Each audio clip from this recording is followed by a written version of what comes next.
ما تيجي اقولك ازاي نحل مشكلة الدفاع في ايه فوتبول 26. اول حاجة ما تنتظرش تغير من الجيم بلاي للجيم بلاي مكمل معانا لغاية 26 مع تغيير بسيط كل اسبوع. رقم 2، افضل اسلوب لعب حاليا هو لونج بول كوانتر.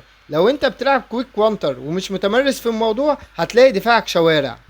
نخش في المهم، أربعة في الدفاع واتنين دي ام اف قدامهم. مش مشكلة دلوقتي خالص الأساليب، أهم حاجة وأنت بتلعب لونج بول كوانتر هو أسلوب لعب دفاع متأخر.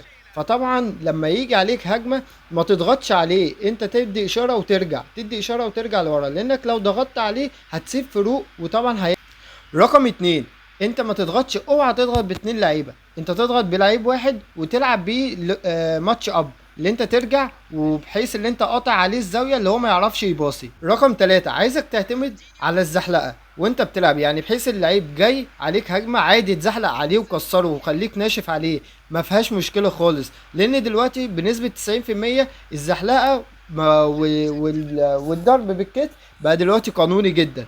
فعادي جدا اللي انت تتزحلق، وعادي اللي انت برضو تدوس مرتين على زرار اللي بيحرك هيديله كتف، وطبعا مش هيتحسب فاول.